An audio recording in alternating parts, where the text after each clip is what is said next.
derrière lui, il y avait un bélier. Donc au moment où il levait les yeux pour regarder, il a aussitôt entendu la voix du bélier qui dit bé, bé. Et la voix venait de derrière. Mouton, agneau et bélier, toutes ces choses-là disent bé. Donc lorsqu'il regardait, il a entendu. Donc il y a quelque chose qu'on appelle l'écoute. Il y a l'écoute. Lorsque vous levez les yeux, il y a une réponse. Donc il leva ses yeux pour regarder.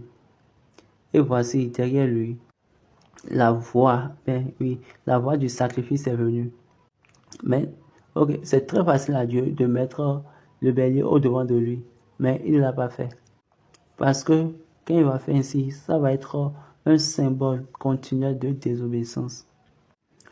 C'est qu'on va lui dire que toutes les erreurs dans le passé, d'accord, ramène ça au devant d'Isaac. Regardez, Dieu, quand il a vu le bélier, Dieu n'a pas dit que je t'ai amené cela. Aussitôt quand il a vu, il est parti et puis il a pris. Il a offert un sacrifice.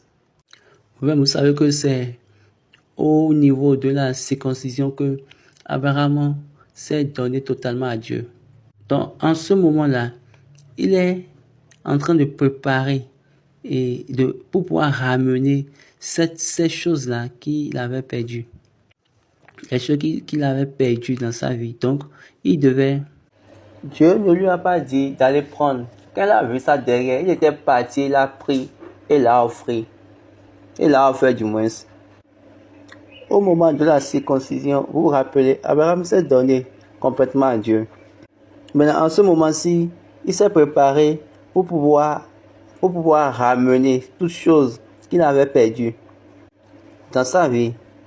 Donc, il doit amener les péchés de son passé et les sacrifier.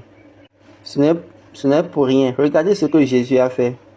Dans les écrits de l'apôtre Paul, à l'église colossienne, l'apôtre Paul a dit dans le chapitre, les versets 13-14, vous qui étiez, Colossiens 2, verset 13-14, vous qui étiez morts par vos offenses et par l'incirconcision de votre chair, il vous a rendu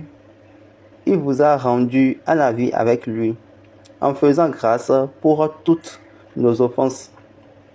Il a effacé l'acte dont les ordonnances nous condamnaient et qui subsistait